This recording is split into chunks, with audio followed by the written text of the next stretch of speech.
traveling. I'm just...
Show in 2000.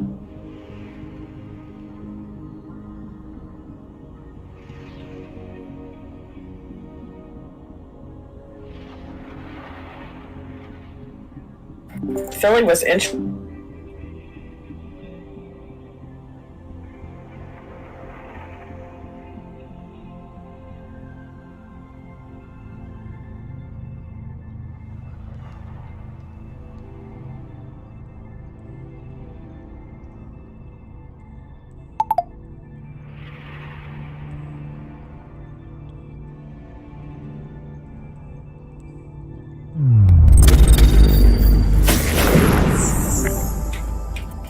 All right.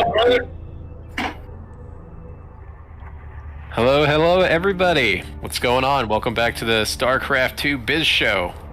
I am here, joined with us with Mrs. Uber XL, and the Wisecracks once again. What's going on, everybody?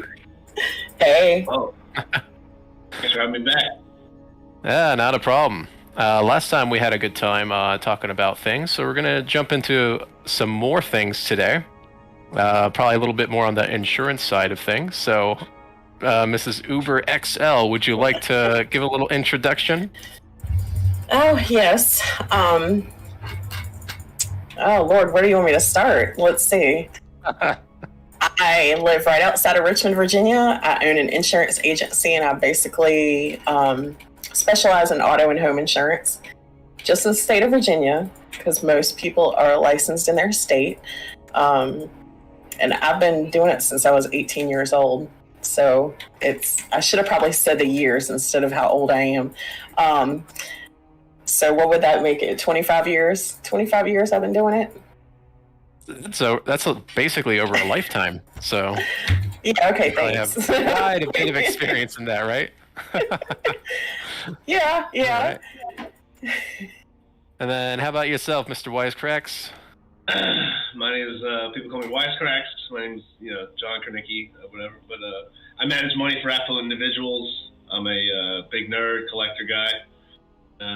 Study economics, a lot of data, things like that. So, just happy to be here, man. We couldn't tell with the nerd in the background. Yeah, this is my circus room. This is where, unfortunately, this is my webcam. Okay, awesome.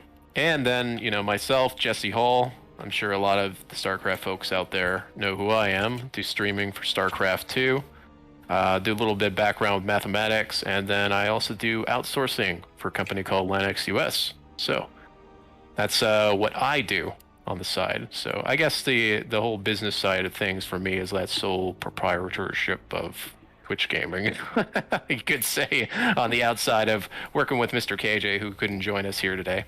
So, yeah, so we're going to go ahead and jump straight into the first topic. I think one of the things that I was interested in, since we brought Mrs. Uber XL here, is we wanted to talk a little bit about the insurance and kind of get an idea of how you started that. How would you, how does it work, basically, since you've been doing it for about 25 years? So what was it like when you first started? Well, when I first started, I worked for a nationwide agency, and I was 18 years old, so I just answered a telemarketing ad. And I went there, and back then, that was a long time ago. It was like in 97. You cold called back then. So you'd pick up the phone and you'd call somebody and say, hey, this is Jennifer at Nationwide Insurance. Your policy's coming up for renewal. Can I give you a quote and see if I can save you some money? Back then, people liked you when you called them. The world has evolved. It has evolved over the years, so it's very different now. But I started out as a telemarketer. I moved up at that age. I was there for 11 years. So I did everything. I ran the office. I was office manager. I was sales. I did everything that anyone would do in an insurance agency. And then I had my son, and then I was working 60 hours a week there. So I ended up switching jobs. I was going to stay at home with my son, but the stay-at-home thing was just not for me. If it was a gig economy 60 back then, hours is a lot. Yeah, it is. But when you're 18 and 20, I mean, it's really like how many hours do you put in, Ruff, in like a gig economy? Nowadays, with everything that I do, probably around 40. But it's branched into the 3 different things that I do, like the math tutoring, the Twitch gaming, and then content creation on top of the other things. But at the same time, it doesn't really feel like work. So it's something that I really enjoy. Right. Yep. My thing is, I made a salary plus commission. So I've always been motivated by money. So I'd work my 40 hours, and then usually that extra 20 hours was drumming up business, going to visit car dealerships, going to mortgage companies and getting people that are buying houses, relationships with realtors, so that if somebody is buying a house and they don't know who to call for insurance, the realtor can refer me. So a lot of those extra hours was, just out, kicking pavement and pounding the pavement and getting business drummed up. But once I had my son, I wanted to stay home with him, and then I just couldn't do it because I'd been working so much that just being a stay-at-home mom, there's only so much cleaning, only so many diapers you can change, and you get bored. So I went to work for a company that did E&O insurance. So if you think about it, your insurance agent can always make a mistake on your policy. You can call to add a car, and they can forget to add the car. So they have insurance that covers them. So now I was working at a corporate level of insuring the insurance agent in case they made a mistake. Just like doctors. Doctors have, that same E&O insurance for them. And then that wasn't for me. I got to talk with agency owners, but not clients. So I went back into the agency field and been in that ever since. So So you basically worked for a different company, and then you kind of branched out and did your own thing after that. Okay. Yes, I work in insurance. There's two separate types of agents. There's a captive agent and there's independent agents. So the easiest way for me to explain that to you is a lion is held captive in a cage. So if you work for Nationwide or State Farm, any of those big carriers, you as an agent are held to only write insurance with those carriers. Now, I went to work for an independent agency at one point and learned, I didn't know this, that, hey, I can be an independent agent and write with 10, 20 carriers.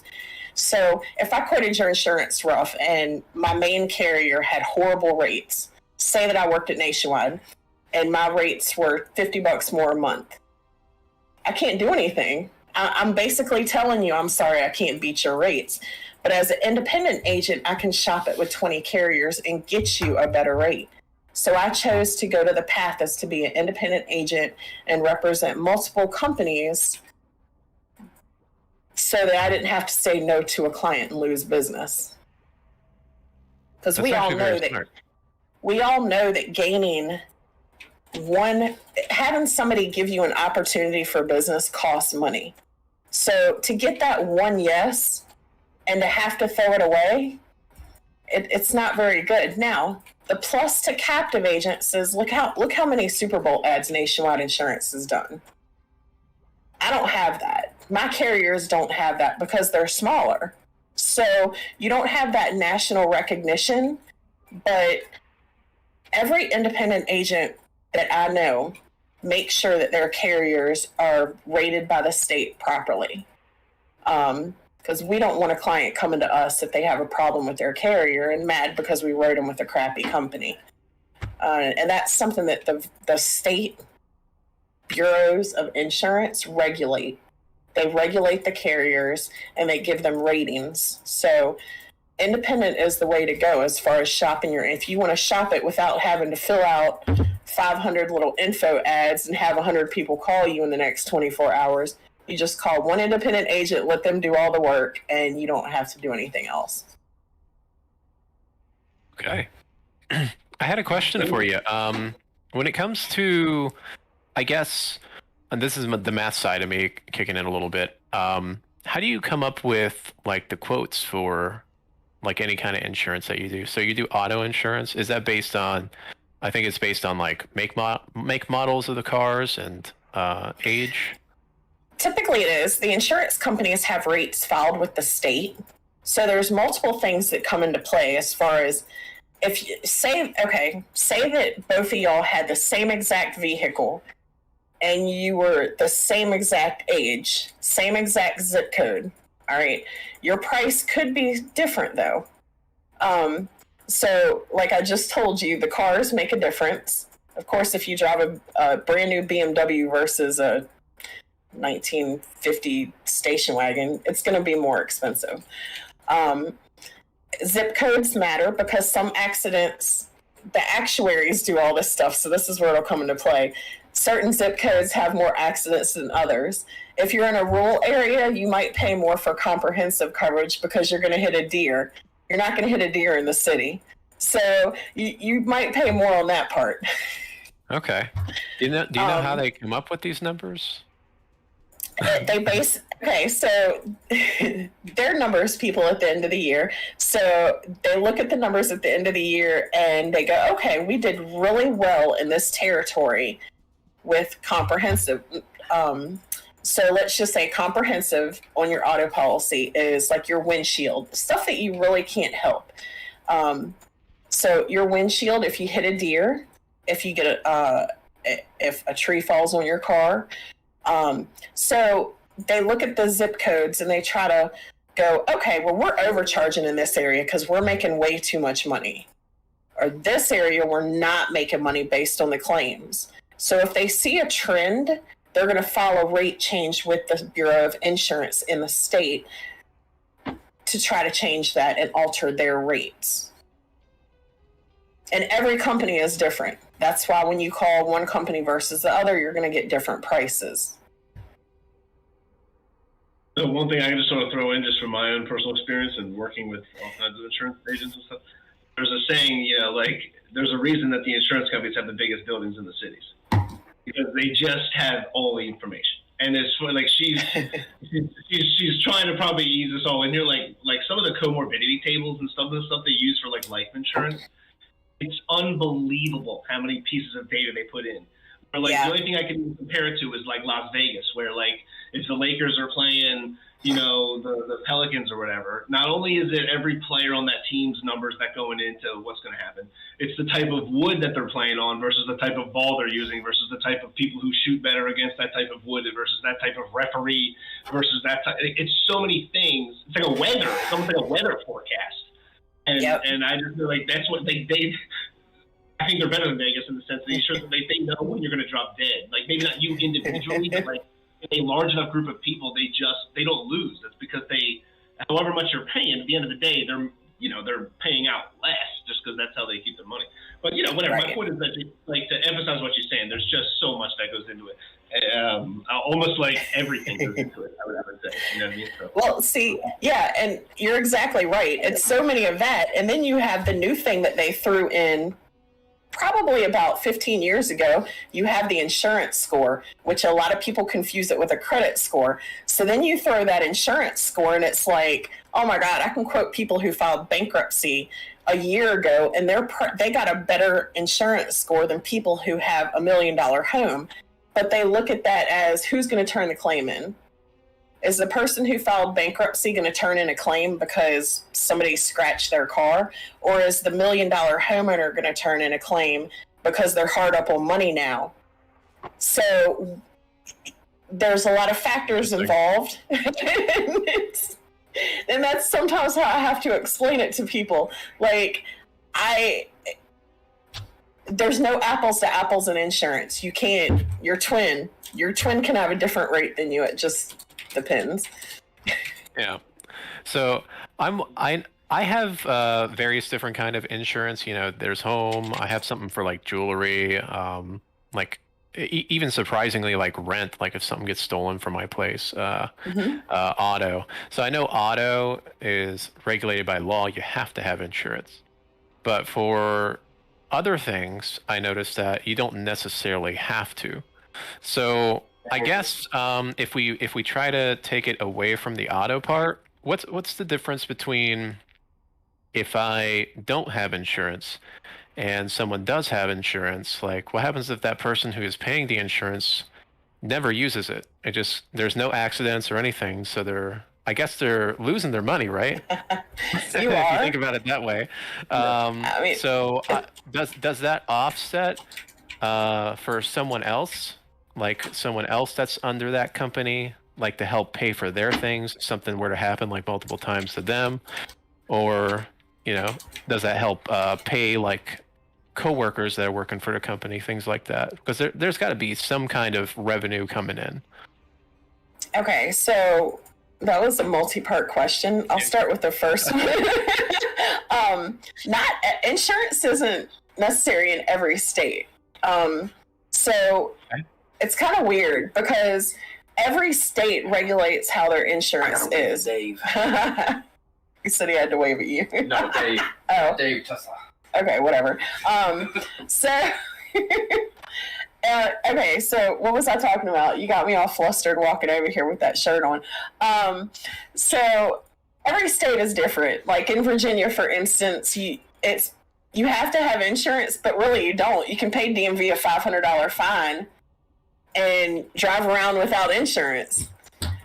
But the thing is, if you hit somebody, you're still going to get sued if the accident is your fault. But that's where the driver that you hit, we are required in Virginia to carry uninsured motorist. So your uninsured motorist coverage will cover your vehicle if somebody hits you that does not have insurance or does not have enough insurance.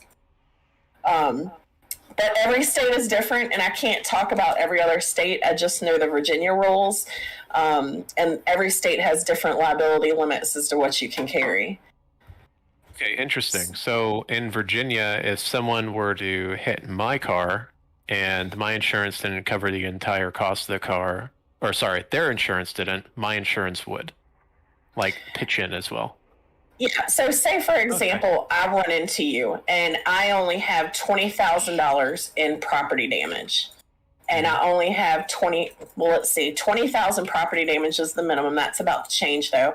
25,000 per person for medical. So let's say I run into you and you're injured and you sue me for $1 million and I only have 25,000 in medical or property damage. You have uninsured motorist coverage that will kick in to help recover some of those fees. Like if you're, say you have a $30,000 vehicle, my policy is only going to give you 20,000. Your policy will help with that uninsured motorist portion. Okay, interesting. One thing too, I got to throw in, like, to your other point, Ruff, like, yes, most, like, the point of the insurance company is that they take in more than they pay out. I mean, that's the only way. If they didn't, they would go under. And it's something, you know, that's where a lot of times these, you know, whatever. But my point is, like, there's a poor schmo that, like, you know, pays in 1 month. The lightning hits the tree and it hits his car, and he does get so much more out than he got in. But there's way more people that pay their whole lives in.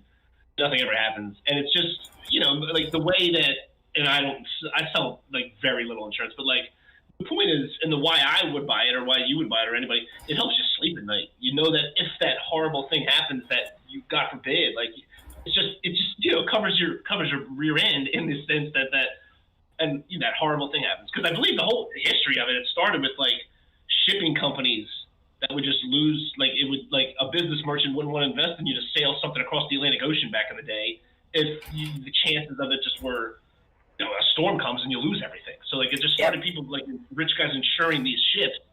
Be like, hey, I promise it'll get there, and if it doesn't, you'll get your money back. Because they were, but the point is, they were taking in more money from people insuring their goods than there were storms knocking boats over. So something like that. I mean, I don't know. It's actually kind of very interesting history. I never heard that before. You know. On the other, it is.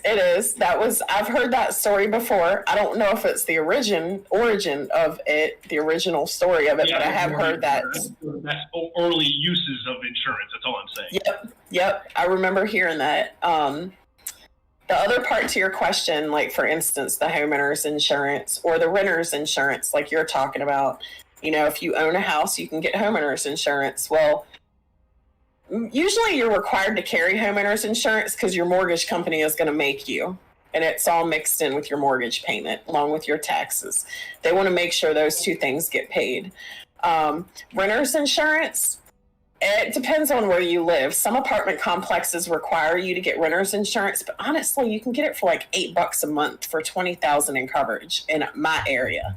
So why not spend $8 a month for $20,000 in coverage minimum? I mean, if you have more stuff, you know, like Mr. Collectible over there, you might want to get a lot more coverage, but your neighbor could be having a meth lab upstairs, or, you know, somebody could be cooking and burn the apartment down. I mean, you don't know what your neighbors are doing. Absolutely right. Now, they do have liability, but most apartment complexes have like 8 units or 12 units in between firewalls.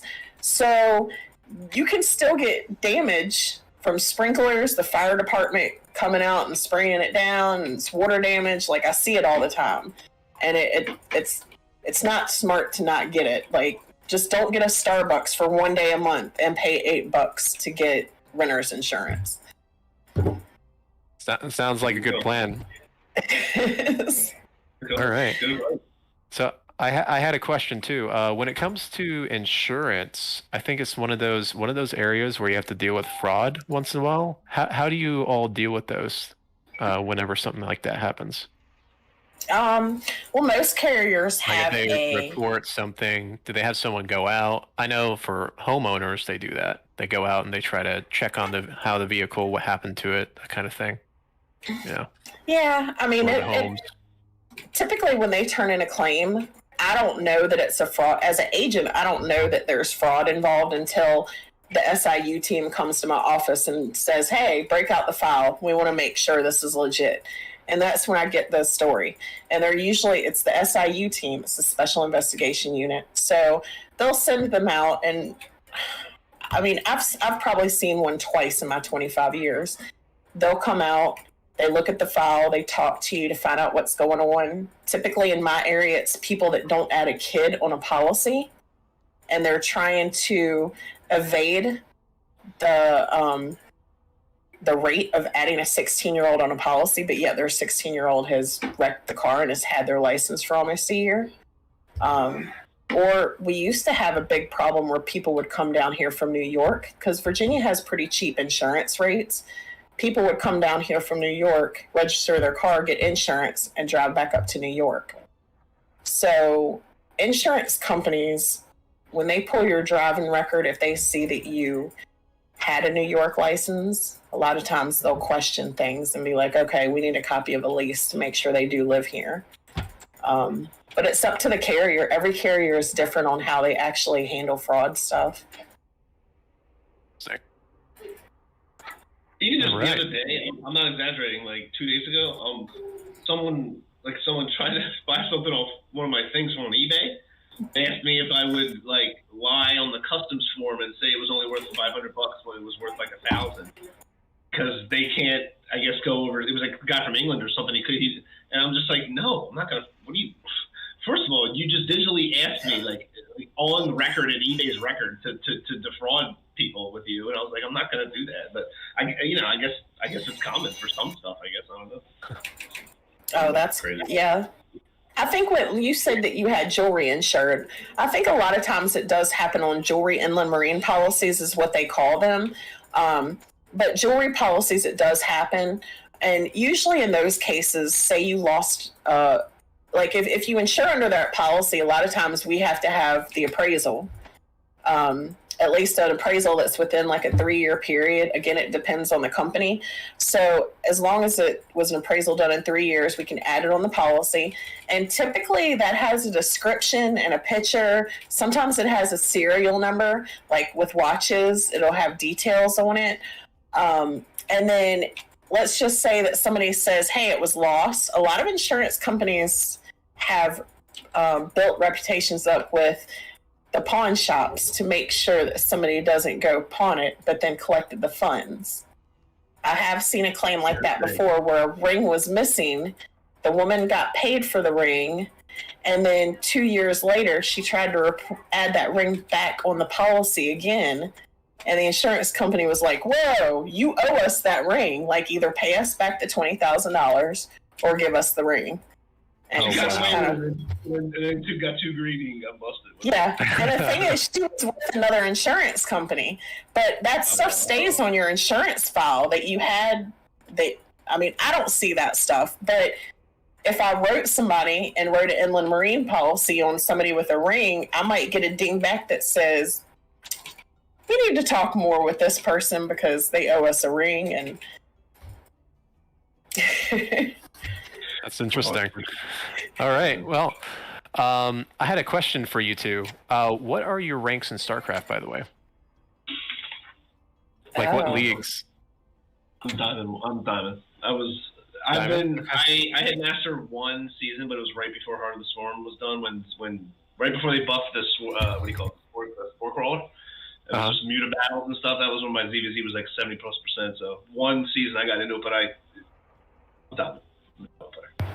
How do I find out what mine is? See, that's how new I am to this. Oh.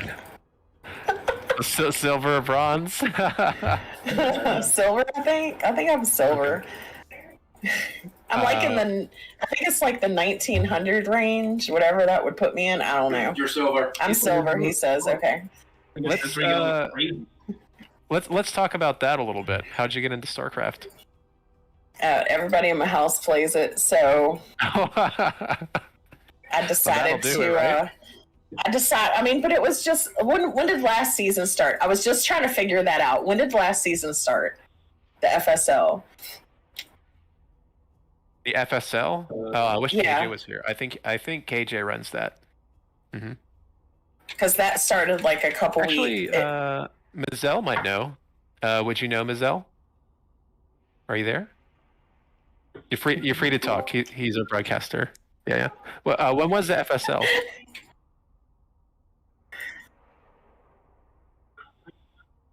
July.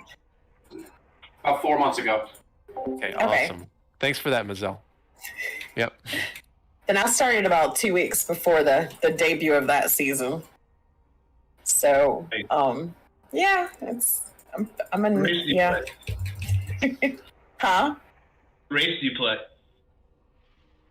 Of the 3 races, like, do you play Terran, Zerg, or Protoss when you play? Oh, Protoss. Protoss? Yeah. What does your husband play? Protoss. Protoss? Okay. He can play anything, though, I think. What league is he? What league are you, babe? Babe, what league are you? Hey, can you hear me back there? Diamond. He's Diamond. So, I know that we have a best of 3 show match. Would you all like to try to beat me up? Oh, See if you could God. take me into games. Oh, Jesus. You want to try it too? Like a 2-on-1, you mean? 1 versus 3. You can bring your husband along. Oh, do you want to play, babe, with 3-on-1? See if we can beat him? Huh? Against Ruff. Yeah. I still think we He's lose. laughing. After this match, I can. Yeah, I'm in a Heroes of the Storm match. Oh, yeah, you heard Okay. him, didn't you?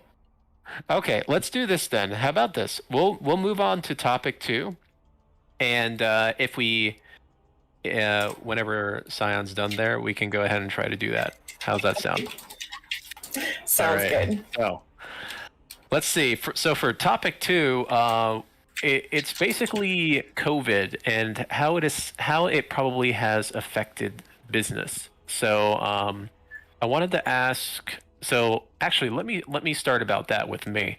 I want to say that it kind of went up for me because I do, the gaming online. Everybody's stuck at home. Everybody's, watching streams or playing games during that time. So nobody's really going out. So I noticed a huge difference when I was streaming. So that was pretty interesting for me. How about you, Mrs. Uber? How has that affected the insurance business? It really hasn't for me.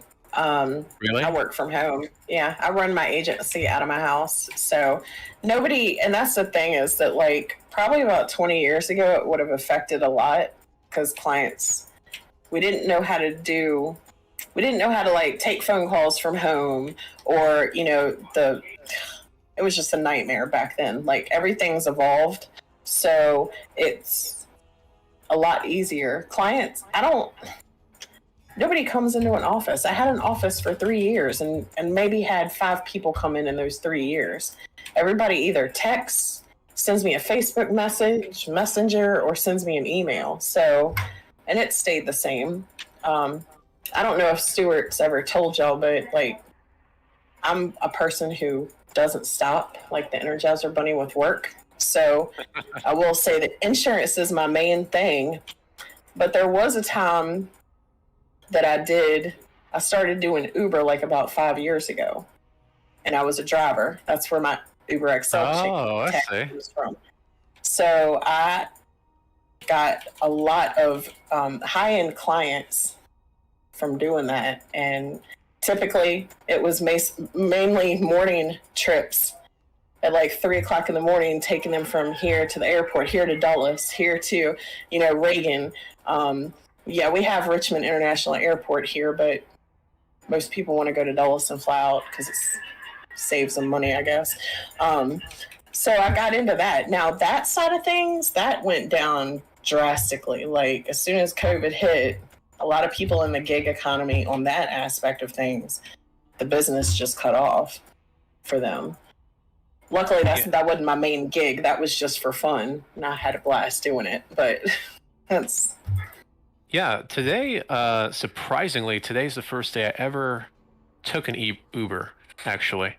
Oh, wow. Because I was going to rent a car and then the place was closed. I was talking about this before the broadcast went off, but I went in I did the Uber, and literally they're right around the corner, and it's based off of like the distance I've noticed and where they're located, and so they have this automated system. I don't know if they had that automated system back in the past when you were doing it, but I thought it was really cool how effective the Uber driving is nowadays and how much time is being saved. So yeah, the person I spoke to in there, I was asking questions about that, and they loved it apparently. So yeah, You can So work that's really around your cool. own schedule. That's the thing. A lot of people started doing it too during COVID when they lost their job, where they needed to work around their kids' schedule. So it was just easy to do, especially if you had kids in school and you had to stay home with them and teach them during COVID. A lot of people picked up those gig jobs, Uber Eats, DoorDash, Grubhub, all that stuff. I even took my kids out and did that during COVID. So that's interesting. So the Uber kind of went down during COVID, but the insurance retained. Yep. And then DoorDash shot up. So Because they're think about that. both vehicles, right? Oh, Yeah. okay. So think about that. DoorDash went, if you look at, you're the smarty pants and stocks and stuff down there. So look at DoorDash's, I think they went public last year. Look at how high they shot up during COVID. That, I will tell you, the first week that all the restaurants shut down and the grocery stores had nothing in there, my daughter was like, let's go make money. I said, all right, let's do DoorDash.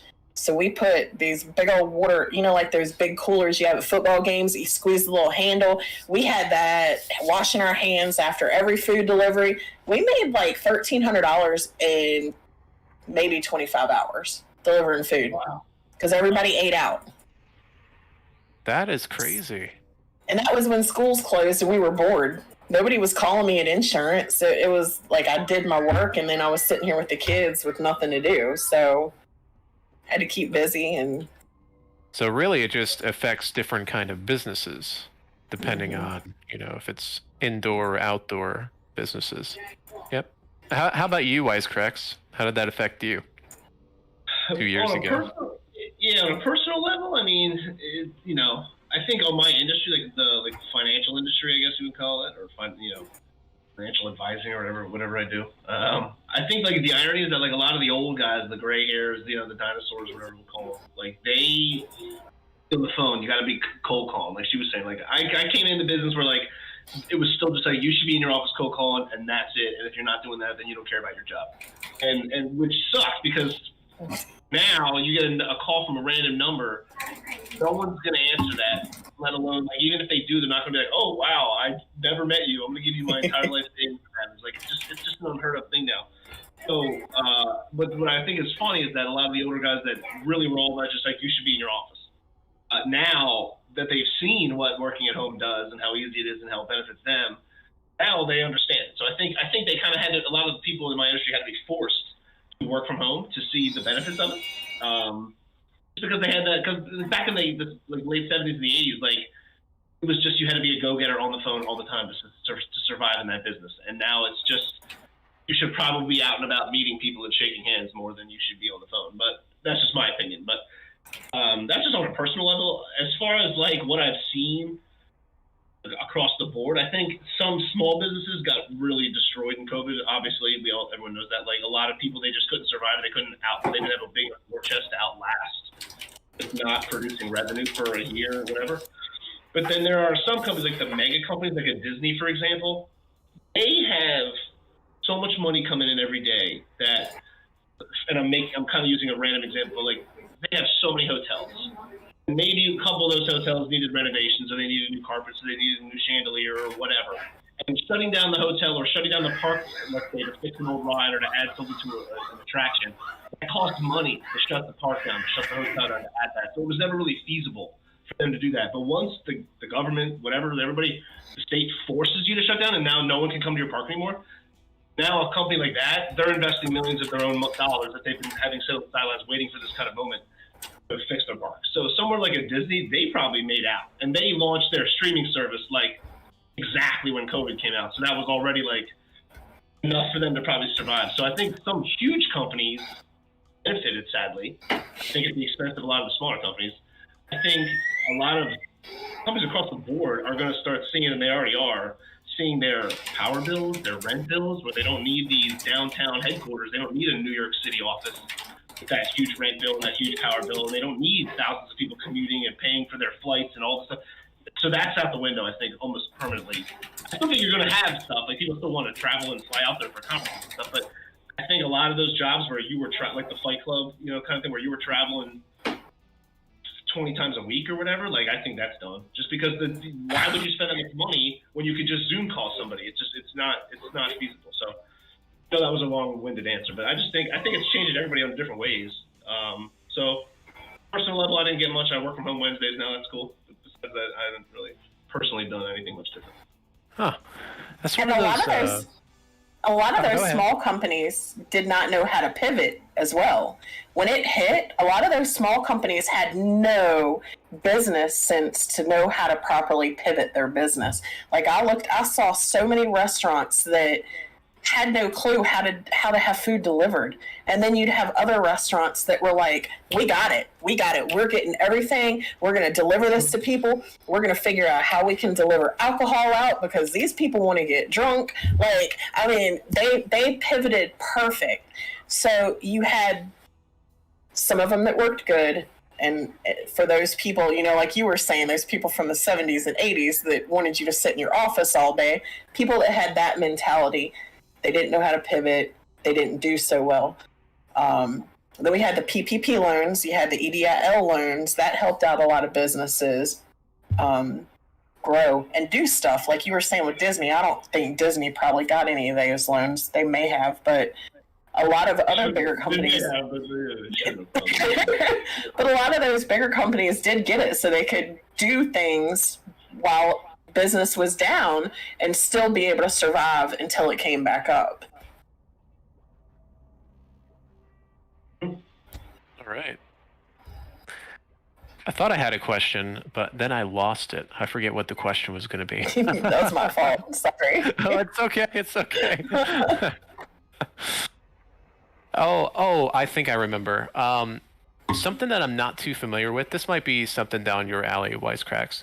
Is it good to spend money rather than to save it? When it comes to, like, I don't want to get too into the inflation thing because we spoke about that, but like there's these businesses that are not using offices anymore, or these headquarters, they're working from home. Like, does that benefit the business to do it that way? I don't know, man. It's like she just said, like, people are pivoting, man. Like, business is either like some people who are more hardcore, just you're either growing or you're dying. Like, they're, you know, it's like from Tommy Boy, there ain't no third direction, you know. So there's something about that too. Where if you, this isn't like, it's different this time in the sense that maybe it's a pandemic and it was, you know, in a technological age, but like this isn't the first time this has happened. And you know, companies back in the day had to get wiped out or they adapted or whatever. So I think it's better. Was your question, do I think it's better that they're using Zooms and things like that? Is that what you mean? I guess, do you think that this might promote more jobs in a sense?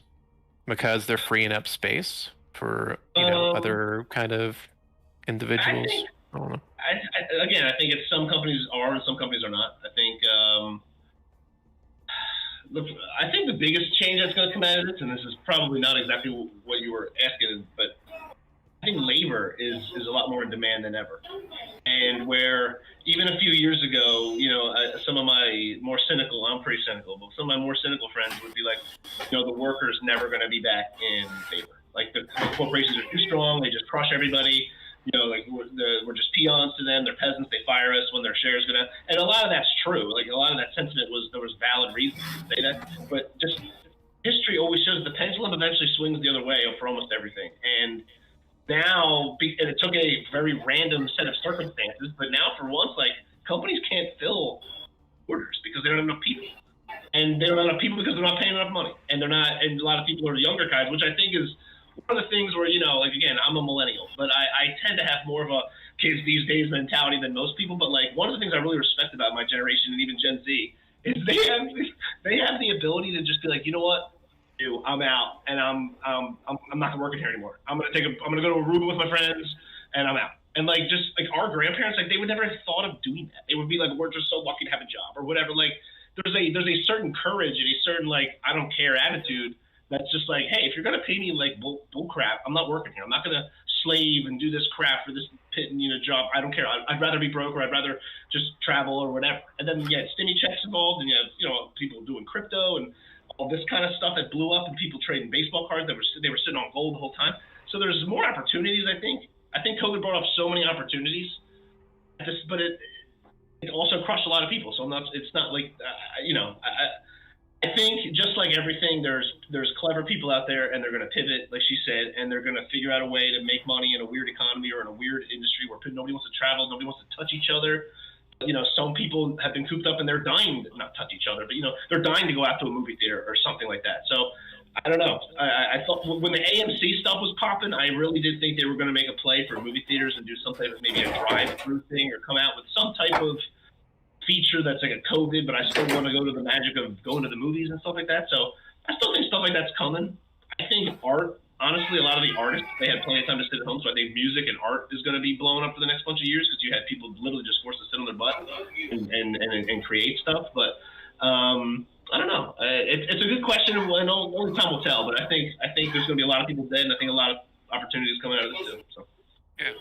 Interesting. Oh, I wanted to ask too, since you brought up the baseball cards, what kind of collections do you have? Because you have quite the collections behind you. About me? Yeah. So you had games, you have comics, like, what was it, Pokemon cards? You have Pokemon cards as well? Can you name them off the top of your heads what kind of stuff you collect? Yeah, I try to keep it with like big franchises. Like I do Magic. I have a lot of Magic cards, a lot of like old like Alpha Beta and like just reserved list, which is I don't know if you're huge guys into Magic, but there's a bunch of cards that they vowed they're never going to print again. So those are the ones I focused on. Comic books, man. I grew up loving comic books, Batman and Ninja Turtles. So I have a lot of cool Ninja Turtle memorabilia. That's probably, if there was any one niche or something I have a lot of cool like turtle stuff. But I also have like movie stuff. Like this is like an old movie from like 1968, 2001 Space Odyssey. It's like my favorite sci-fi movie. It's like signed by the two actors. It's just a poster. This one right here, this is one of my favorite things. But this is like a blown up screenshot of Mike Tyson's Punch Out, but it's signed by Mike Tyson, and it's got like these little Nintendo controllers. Oh wow, that's cool. Yeah, I try to just keep it with like it's. I would say it's comics, it's Magic cards, it's Pokemon cards, it's video games, and toys. I have a couple toys, but just nostalgia stuff, man. Stuff I grew up with, And what's important for anybody in the chat that's watching is like all this stuff is assets, right? Like, it's worth money. It's great, especially with this whole COVID thing and inflation going on. Like just things that you can use and invest in, which is probably going to eventually bring us into our third topic here, which is going to be crypto. But what I would say about this stuff, man, and again, I don't want to always just keep talking crap about old guys in my profession. I keep calling them doctors. No, a lot of these dudes are killer businessmen. They survived a long time through different crashes and different stuff. But what I think a lot of them don't, they really just stick to stocks, bonds, and cash. That's all you need, and that's all you blah, blah, blah. And there's some truth to that. And if you did just stick with that, I'm sure you'd be fine. Not sure, I'm positive you'd be fine. But I just don't I'm not a huge fan of the Federal Reserve, man. I know that their existence, and I don't want to be assassinated in my sleep for saying I don't like them because they print the money. But they really didn't they've done a disservice, I think, to everyone on planet Earth by just, there's memes where, money printer go brr and all that stuff. Like they just created money out of nowhere. And I think things that are finite, like there are only, this is issue number 2 from the Turtles. There's only so many of those that were printed. There's only so many of those that were kept around, put in plastic or whatever. It's a perfectly graded copy and stuff like that. So there's only so many of those. And I think the scarcity aspect of whole economics and things like that, that's going to get exacerbated now where the money printing just got out of control. So I do think baseball cards, I don't know which ones he has, but there are some that they only printed this many. A lot of them ended up on kids' bike tires getting hit by the things and destroyed or whatever, or their dog ate them or whatever, or they traded them and used whatever. So I think there's something to be said about the Pokemon cards, Magic cards, for example. They've been around. They've been valuable assets. They were the things that drew me to the collecting in the first place because I was just stunned. I was like, how does this magic card, is this worth this much money? Like, someone's willing to pay this much money? And there's a huge market. There's like stock websites for magic cards where there's like a ticker tape and things are moving up by 5 cents a minute, and it's insane. So that just brought me into it. But then I just started realizing, I was like, dude, what's the difference between this and something else? You know, so. But I do think COVID blew that up, and I don't think that's going away either, because they printed so much money. That money had to go somewhere. It's going into crypto. It's going into real estate. It's going into this stuff. As long as there are other people willing to pay money for it, it'll stay that way. So that's my long-winded answer. Sorry, I tend to do that. Yeah, I'm actually curious because you brought up the stocks and how the old guys like to stick to strictly that kind of thing for assets. When it comes to stocks and cryptocurrencies, because they're like two different things, but they're very similar when it comes to like purchasing like the assets to those. Do you know what the difference is by chance? I mean, there's a lot of differences, I would say. And it's like technology, right? Yeah, I mean, well, the thing is, the stocks market's been around for like 100 plus years. I mean, it used to be certificates. It wasn't like the digital now. Now it's a totally different animal.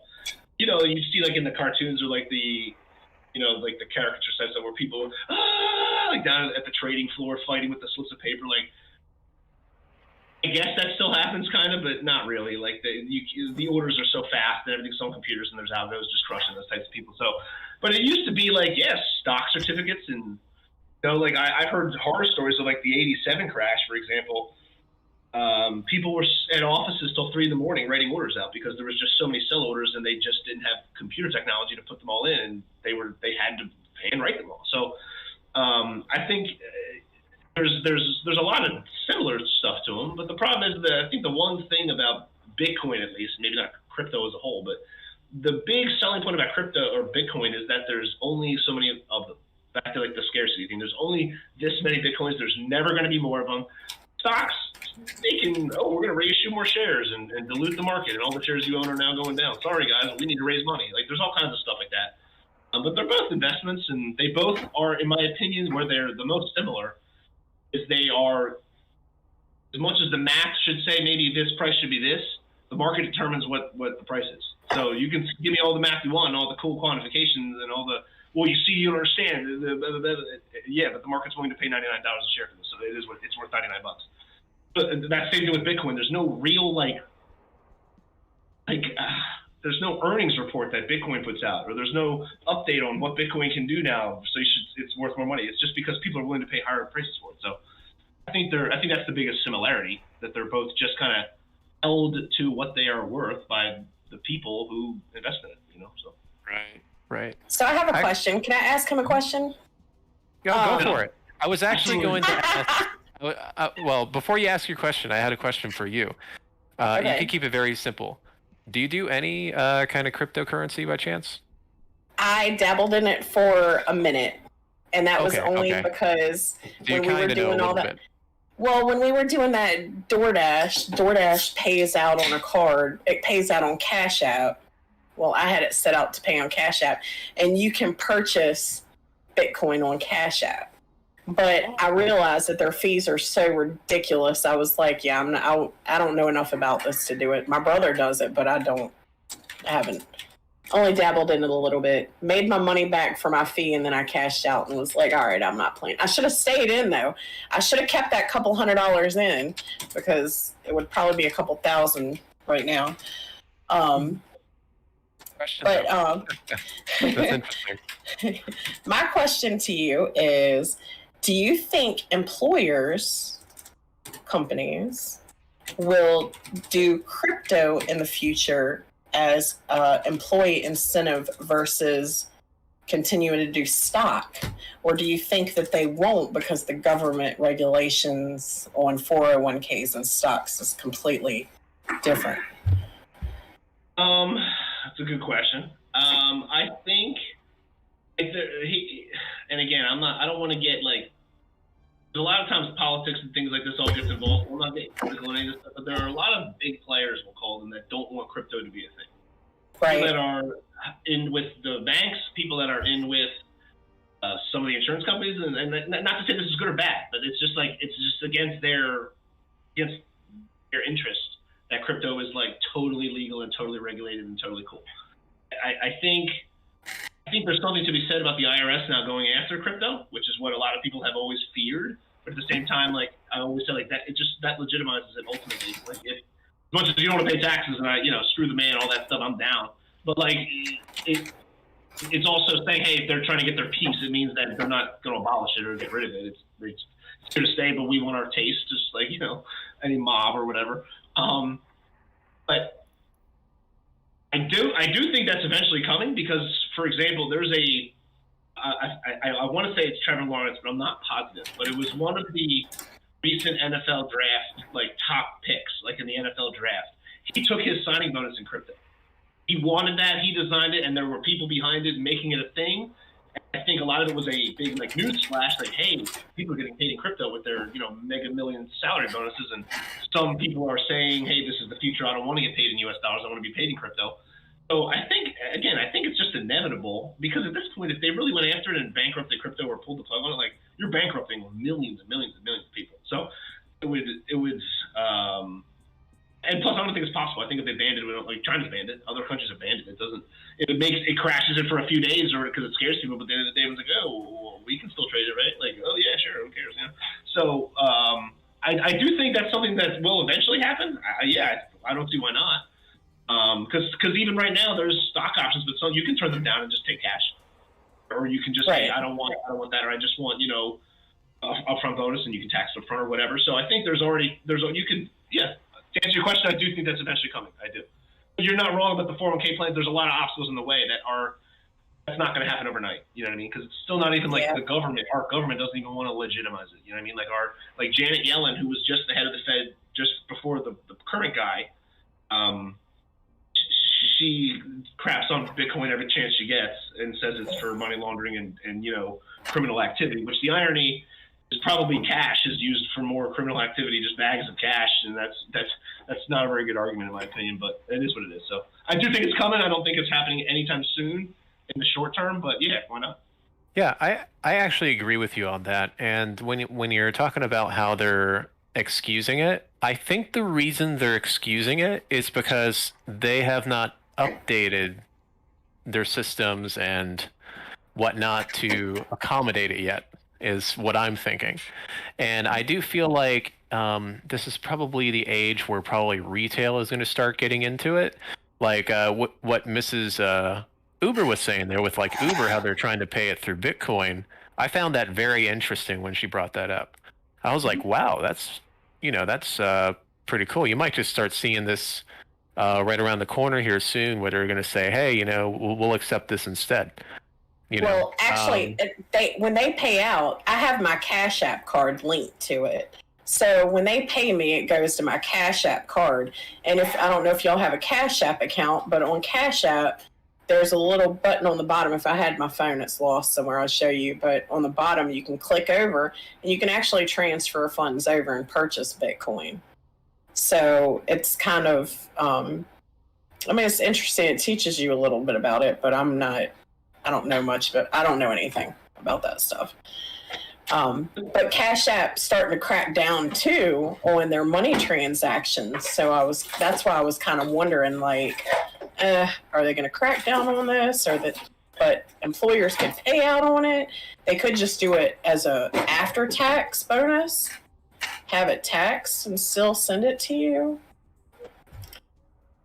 I think, like you said too, though, we're mixing it almost with the labor point I was making about being a higher in demand, but it could be a way to incentivize younger people to come back to work. Where, hey, we'll pay you in crypto, or we'll give you a bonus in your Christmas bonus to be in crypto. I can see that being something. But again, like to her point, there's just so many financial structural hurdles that are in the way that I think it's still going to be this like kind of offbeat culture, fringe culture thing for a while longer. But I don't know. I was wrong back before, But yeah, you were mentioning how Bitcoin is quote unquote the people's coin, right? So if anybody didn't know in the chat that, like, let's say if you guys out there do crypto or you would like to start trying to do it, we are giving away, 100,000 SHIBs. So SHIB coins. So if you want to participate in that, and you are in the chat, just hit 1 in there, and we'll throw you in this little raffle to see if you'll win those. And you never know. I don't believe in the SHIB coin, but you never know what happens because, like you said, with like Bitcoin being the people's coin, if there's a lot of people backing something and it can just be out of nowhere, it can be worth something, which is kind of crazy. If you saw like what happened with the Dogecoin for what it was, yeah, like it just went up. People bought that stuff a long time ago. It sat there for like 3 years, and it was like, oh, I'm just gonna buy it for whatever, and then boom, it just like popped up by 100, and people were just cashing out at that point. So you never know. It doesn't hurt to have some shibs, right? Just let it sit there. Just let it sit there. But yeah, so if we're talking about these coins, there's coins with value, and then there's really coins with not much value, right? And when we compare those different kind of values, like let's say the SHIB coin, first thing that comes to mind is kind of like artwork, right? Like let's say someone prints like a first copy or whatever, that can actually become something if a lot of people are backing that particular asset or want that particular asset. So it's kind of funny how that is kind of introduced into crypto as well here, where there's just a lot of things out there that do something, and then a lot of things that don't really do anything, right? So what's your opinion on that? Man. I don't want to use the bad word on this stream, but the SHIB coin seems like a coin, right? Right. Yeah, I mean, honestly, it's like I certainly can't trash talk any coins while I'm sitting behind all this stuff that like I'm just like, oh, it's a Batman 165. You understand? That's a key issue. That's like Riddler coming back. It's a huge deal. And someone who could care less about Batman would be like, I wouldn't give you 50 cents for that. Like, sorry, I don't care. So, but there's other people that dress as the Riddler every year for Halloween because he's their favorite Riddler, whatever, and they're willing to pay higher for it. So there's certainly that to it. And the part about like practicality, gold. People used to use as an example that gold is a good conductor of electricity, like that. No one cares about that anymore. That's not a reason to buy gold. It's gold because it's been used for thousands of years and stability, and people believe that it will always be traded for whatever. This is a true story. When I first started the business, and I was on a little headset, and I was like just in a call center, just trying to like stuff and learn the business. I remember an old guy calling me, and it was during like something that was kind of scary in the news, but nothing that was like that insane. It was like, like during one of the sequesters or the government shutdowns or something like that. Guy called me up and said he wanted to sell his entire portfolio and buy silver. And not just like I said, I was like, okay, I can invest in silver. He said, no. I want silver bars, physical silver bars, and I want you to mail them to my home. And I, of course, that's not what I did. And don't. I was like, well, I can't do that, for you. But I did just explain, and I just said to him, I was like, listen, man, if what you believe is true and the great clock goes down or there's nuclear war or whatever, people are going to be trading. They're going to want water and bullets. Like they're not going to want your silver bars. And what you believe is going to take place, most likely. My point is like there's something to be said about gold and silver are good when markets are bad because people just go to safety and they just go, this is something that is always going to have value and the market will come back in later. So that's been used since the beginning of time. So crypto, the only thing is it hasn't like Bitcoin certainly stood the test of time, kind of, but not. It's only been around for like 10 years. And even in the very beginning, from very early, it was worth pennies, and people were buying them for $8 or bought a pizza with one or whatever, with thousands of them. That old story. So I know you're asking me like, do I think it's legit? And I think there are certain coins for sure. Like I think the Bitcoin and Ethereum, for example, like those two, they're not going away. And the technology is way cool and way advanced, and things are being built on the Ethereum network and all this crap. And I believe it. So again, and you have enough people that believe in it now that it doesn't matter what I think, or it doesn't matter what someone on CNBC says. It doesn't matter anymore. So that's the part where I think it broke through that like kind of threshold it needed to become legitimate. it's now like a Superman #1. Like Superman #1 will never. It might go down a little bit, but like that's it. There's always going to be Superman fans. It's always going to be the original cool comic book. It's always going to be the first one they print. So it's just the thing. So I know that was a lot of talking, but I usually don't have one foot in the door and one foot out. I'm usually like an intense guy. I'm all in on something or I'm not. I don't know. I wish I could tell you with crypto, because the one thing that I probably mentioned this last time too. One thing I can't get around for when I explain it to older people that are asking me about it is no one really knows where it came from. Like the Bitcoin tech, it's from the Satoshi guy, but he's not real, and no one knows where it came from. So I can't. It's hard. It's a hard sell to a person that's already kind of weary about the stock market. That I'm explaining to them that there's this digital coin that kind of came from space for all we know, and it's really cool and it's going to transform the banking industry. Like that's a hard sell. Like I don't know, So, but then there's young kids that just know that that's all, that you can't talk them out of it because you just don't understand the technology, bro. And maybe they're right. I don't, but That's actually interesting. I didn't know that part about the Bitcoin, how it just kind of came out of nowhere. So it was basically like open source, or yeah. Technology came out, and it's apparently from this guy named Satoshi, I believe his name, because then I think the first even, listen, don't quote me. There's people in the chat that are probably like, no, it's so not true. But like there's no one on earth that knows where it's from. I mean, that's the truth. And it was an open source tech release on the internet from a guy named Satoshi Naka something like that. But he's not real, and no one knows who he is. So again, I go like the Chinese military can't break into and hack it. The Israeli military can't break into and hack it. People have said, hey, I'll give you big money if you can break into a hack it. It's never been hacked, so I don't know where it came from, but someone really smart invented it. That's all I know. Interesting.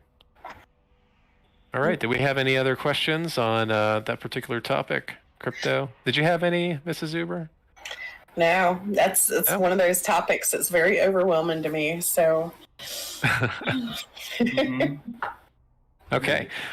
Well, for anybody in the chat, once again, if you want to get into that little raffle, just hit 1. Especially if you have like a digital wallet that we can transfer those shibs to. You'll be thrown into a raffle for that. So we'll probably do a raffle here after some of our Starcraft matches. So I noticed that we got through all the topics here today. So I appreciate you guys doing that. Are you down to play a few games then here? Yeah. You ready, babe? Thumbs up back there. All right, let's do it. Okay, so we'll do this best of 3 then, where you 3 are versus me. No. Now, if Cyan and Wisecracks are both diamonds, it's probably going to be a very tough match. And then, Mrs. Uber is going to be in here throwing some more units at me too. Oh man! All right, so let's do that. Because I play Zerg though, so my creeps. I'm gonna hurt these guys if we have one of those like 3. Oh, Protosses and Zergs. I don't have to worry about siege tanks. That's great. Yeah. All right, so let me go ahead and boot that up then. Let's get a few games in here, and let's go ahead and meet in the channel SC2 Biz Show. You could just put that all together. BIZ. SC2 BIZ Show. Okay. Yep.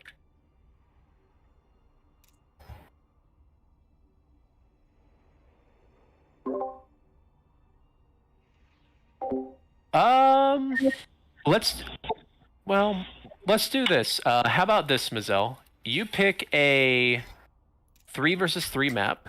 It could be any map, and then we'll let the losing side pick. So if I lose, then I'll pick, and if they lose, they get to pick. Or I guess Wisecracks can pick, since you're a little bit more experienced, Wisecracks, and you're on the show here. And Cyan's in the back, and he's probably like, All right, so I'm not familiar with the 3v3 maps, but I'll make one of this. Okay. So wait, channel. Let's see if I forget how you can do that. Channel. I want the doors are like that. Huh? I don't want the doors are like that. Okay, go lay down. It's okay, baby. Yep. I'm in the channel here. I guess like where I get invited to a game, I kind of forget even how to do it. Like I haven't done a custom game. I'll get you water. There's water right there. I want water. I want my orange. awesome. Everybody's already here. Cool. All right, so we'll just go ahead and join off Ms. Zell there.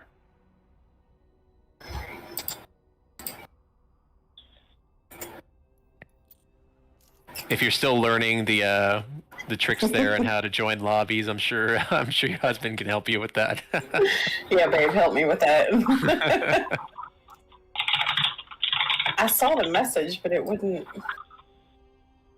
It's not showing up when I click his name. There it is. Okay.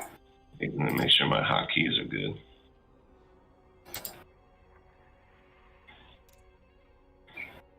Where do I go, babe? He's just... I got it. Okay.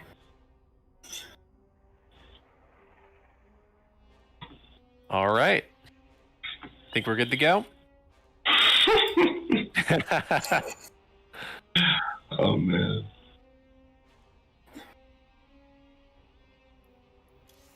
Just one rule. Mrs. Ubers can't give them all the money.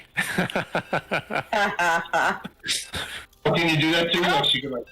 I don't even know how to do that, okay? So... Keep your money to yourself. I don't know how to do that, so you don't have to worry about that. Maybe I can figure it out. Hold on.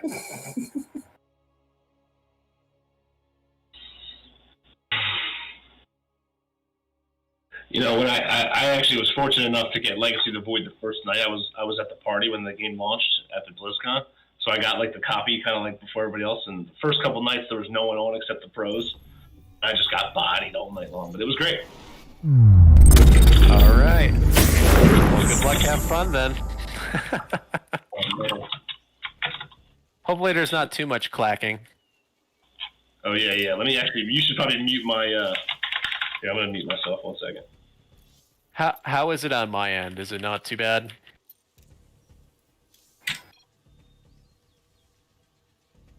I'll do the mute too.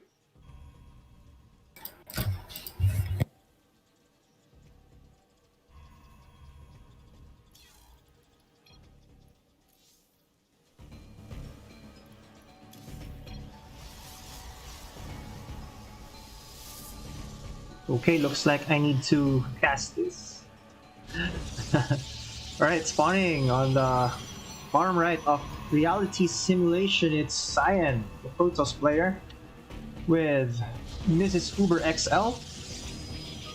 And this if you'd like Mazel, to make it a little interesting, you could cast it. Yes, casting it. Cool. And the only Zerg player is Wisecracks against the Blue Terran player, Mr. Ruff. Okay, let me lessen the volume a bit. Alright, so apologies for the overlay. We'll fix that. And yeah, we'll see. Ruff going for a fast factory there, while Wisecracks is trying to hunt some proxies. Cyan, however, is already at the base of Ruff. Ruff going for the reactor. So let's see if he's probably going for mech, since he needs to be defensive until he reaches max. And what's it gonna be here? A starport. Alright. Two guys. Probably Hellions. There you go. Wisecracks going for his expansion. Also for Mrs. Uber XL and Cyan. So this is going to be a 3 versus 1 show match against the GM player, Ruff. Okay, let's see. Hellions are going out.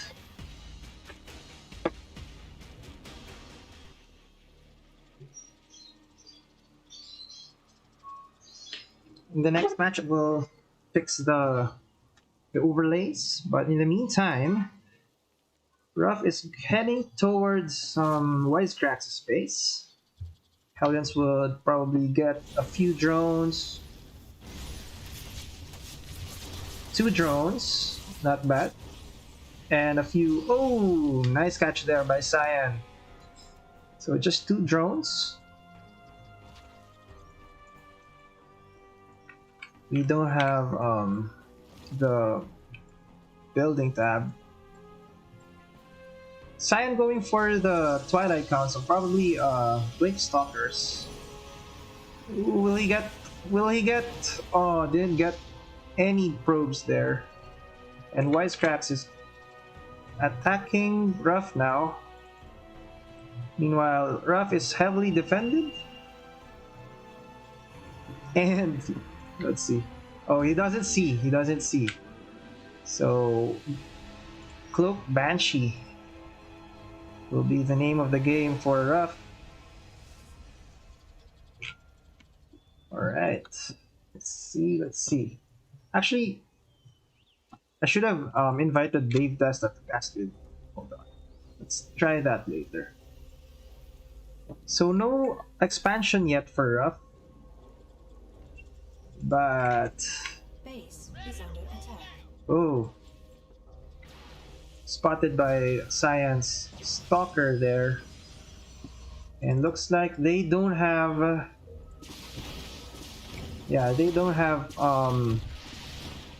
Observer yet. So free kills for this Banshee. And Starport will be gone. Cloak has been completed. Let's see if the Banshee will come out in time. Oh my gosh. No! Oh!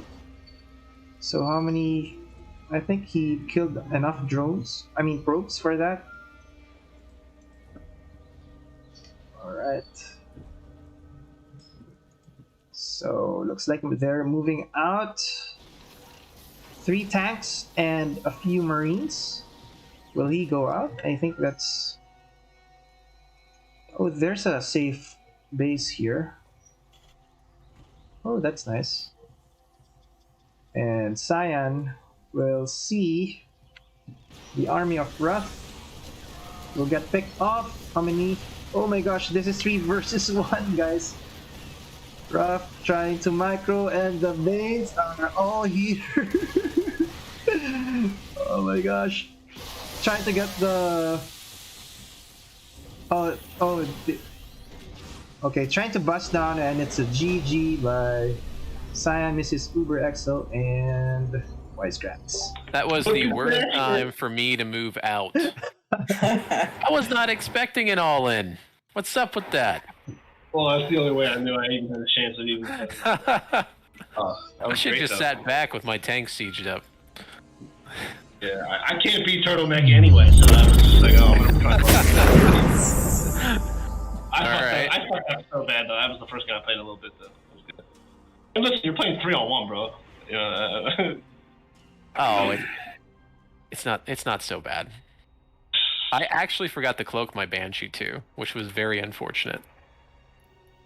Or that thing could have been wrecking so much more havoc. It's good. Great. All right. Good question. Let me see. Let's see, 6-player maps, right? That was actually a pretty cool map. I like that map a lot.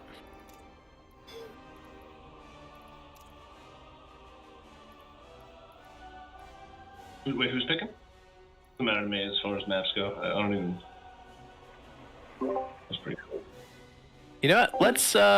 Let's pick Black Site. That looks interesting.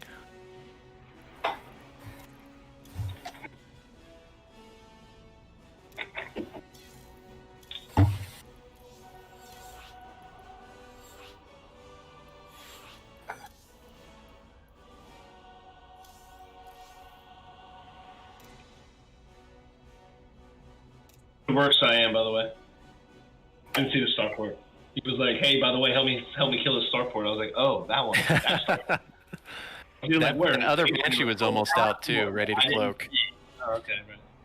It was like 95% done. I was a little sad. I was like, yeah, I didn't see that at all.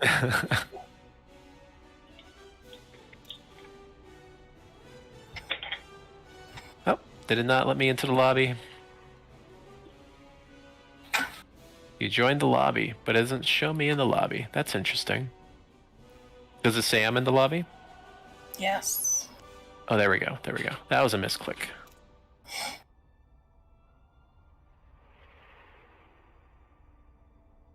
Ah, we've got Mr. Dave watching.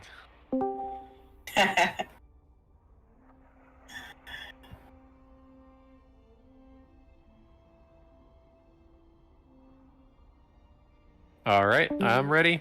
Let's do it. I'll mute my mic again just because I have a loud keyboard.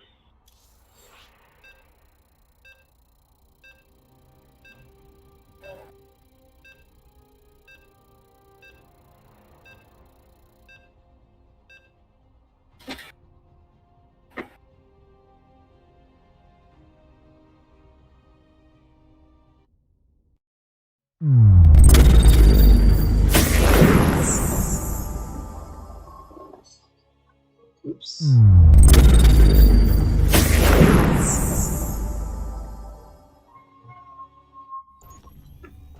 Okay. Here we go. We had to go default since it's a 3v1. So spawning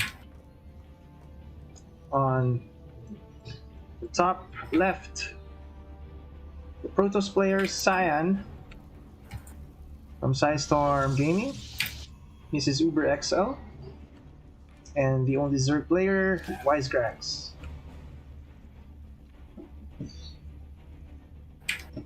And then the only Terran player against these three people, it's going to be rough. Here, let me deafen. There you go.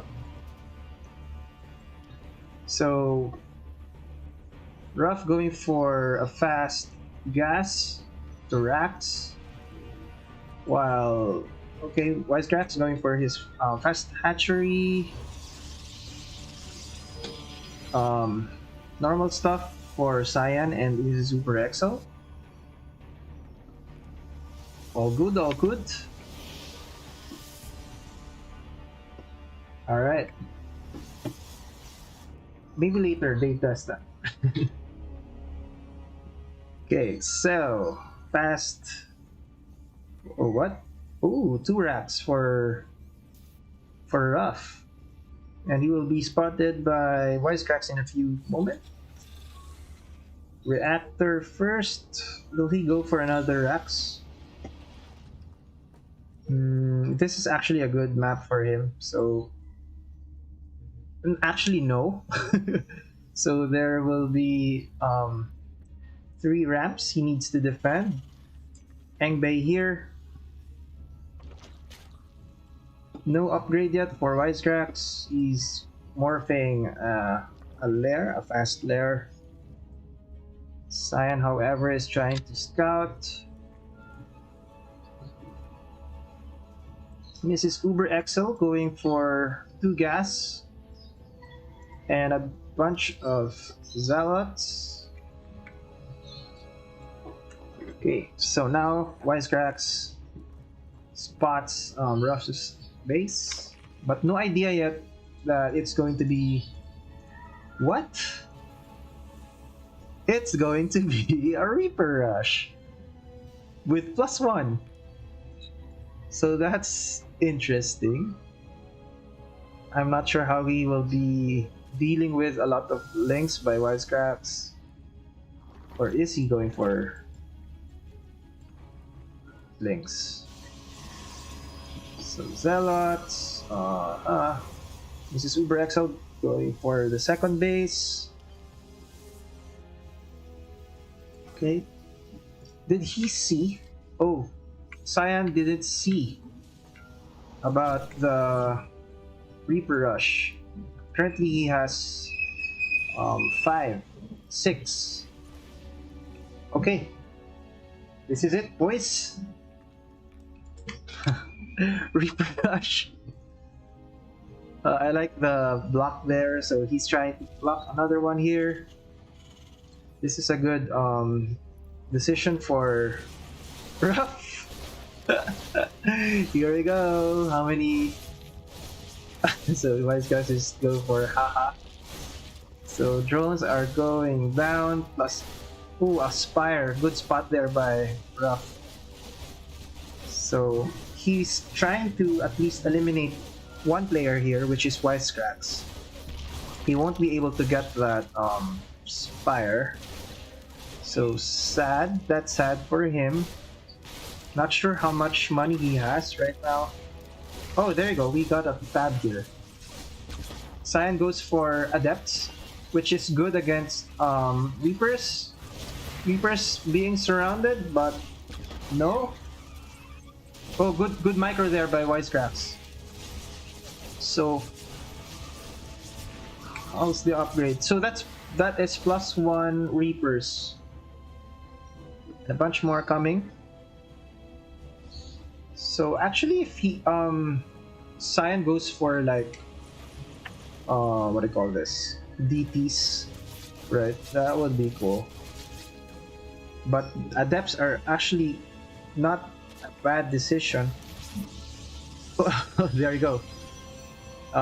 That's way better than DTs. So air toss against Reapers is probably the last winning condition for our guest speakers. So Reaper's trying to kill some probes. Did he? Oh, so there you go. He's actually going for Spires. Probes will be killed. I think it's good for Cyan to move out. But no defense for him, no shield batteries, no cannons. So he might lose a lot of probes here. But look at this. Mrs. Uber XL going for the third base already. Okay, Cyan's Galadepts are trying to kill the Rax. Ruff trying to do his best. So actually, I think he killed almost all probes. Yeah, all probes are dead, and Ruff will be spotting the sky toss there, or the void race. So this is it, boys. GG. There you go. Going back to our lobby.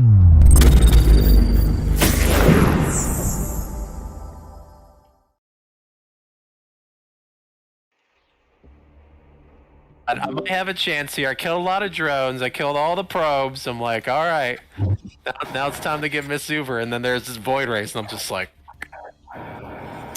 of course you'd use that overpowered unit now, huh?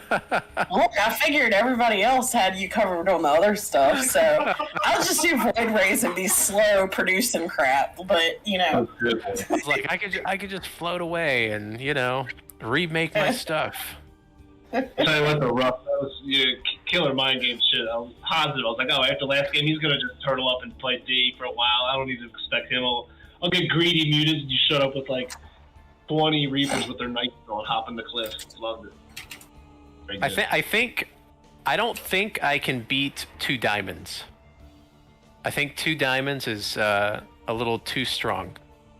What diamond are you all? Are you like diamond 1, 2, 3?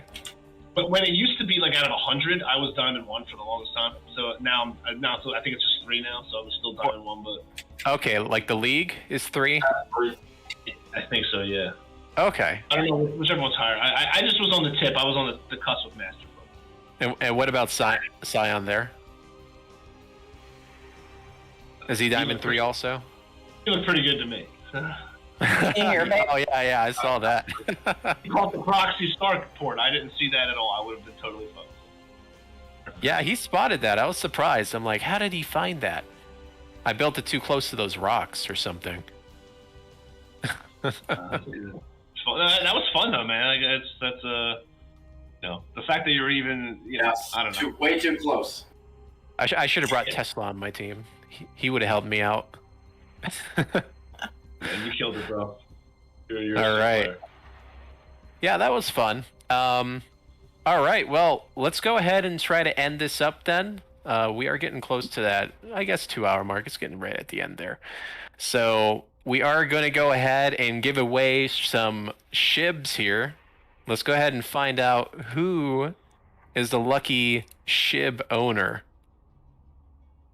All right, so I see Mazel threw himself in there. I see Scion's in there. We have Jack. We have Pobes. We have Ed Moondor, right? So I have 5 of you all.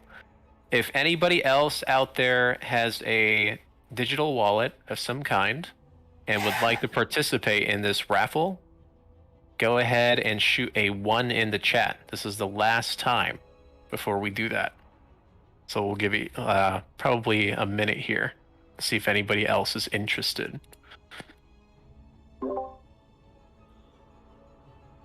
It's Mr. Dave himself. Oh, you've been keeping up with that, Mazel? Awesome.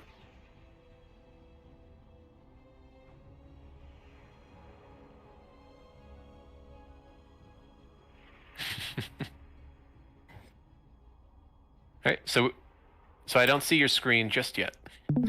There we go.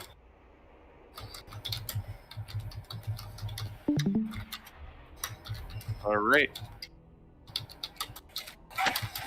Oh, here's the roll. Here it goes.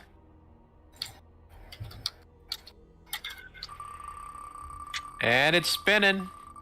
Who's gonna get it? Who's the king of Sheba? Ding, ding, ding, ding, ding, ding, ding. Virgo. Virgo is gonna get a bunch of SHIB coins.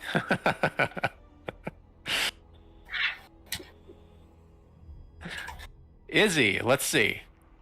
Virgo, if you are here, man, you get some SHIB coins. You gotta call up, though. Call up, man. Say something in the chat. We gotta make sure all these SHIB coins go. These SHIB coins need a new owner.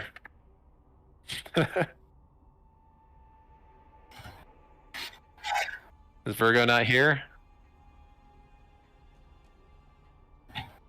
All right. We're gonna have to do another roll then. Let's do it. It's not over yet, peeps. Let's see what happens here. And Hassan. All right, is Hassan here? Did Hassan stick to the very end for a SHIB coin roll?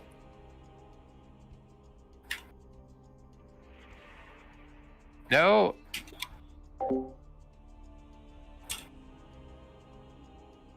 Everybody's like, please don't respond. We will be the new SHIB owners. Everybody wants a Shiba, right? Come on. Do you have that much of a delay? To go to the moon. It's gonna go to $5 a piece. Now that someone missed out on it. Never forgive themselves. All right. Bestum. Is Bestum here? What's that show you watch, Dave? Every time he says Sheeb, I'm thinking of the Shiva Trophy. What was that show? Oh man, everybody's AFK. Nobody's gonna claim it. Oh god, I can't remember the name of the show. If for some reason someone shows up a little late, Mazel, as we're doing this, since you're writing down all the names, we can always split it as well. All right, go once, going twice. Oh my goodness. Sleeping on the Shiba. Theo, is Theo gonna get some shivvies?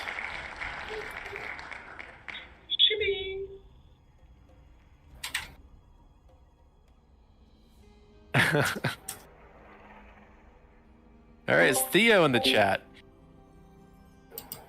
I see people in the chat, just nobody's responding. Oh my goodness. That's a bot.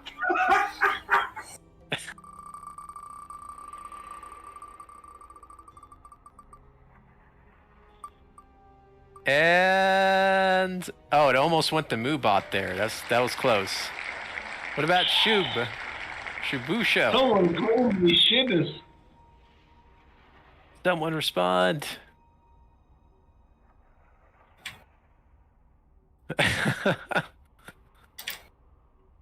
You gotta respond. You gotta say something.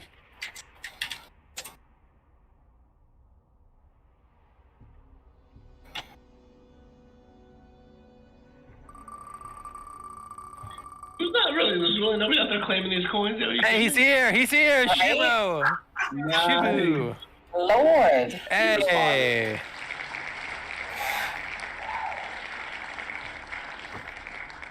And then Flapjack after that. Alright, Shibu ends up winning. Look at that. Flapjack's like, are you kidding me? Did I just not get any? Oh man.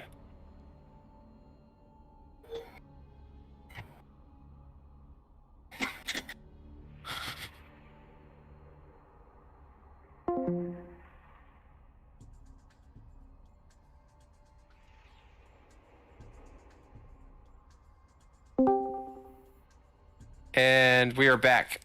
Okay. An impossible. Alright, so Shubu is gonna get the shibs. And if you're lucky, those shibs might just go to the moon. We will see. Alright, everybody. So, Shubu, just go ahead and message Mazel there. This Mazel. And I'm sure he'll be able to hook you up with that. You're probably gonna need a receiving address for those, so make sure you got all that going. All right, but it was fun, everybody. Thank you guys for coming on here. Mrs. Uber sharing the insurance experience with us. Thank you for having me. Yeah, and thanks again, Wisecracks, for jumping on here and sharing your knowledge and stocks and all that good stuff and assets.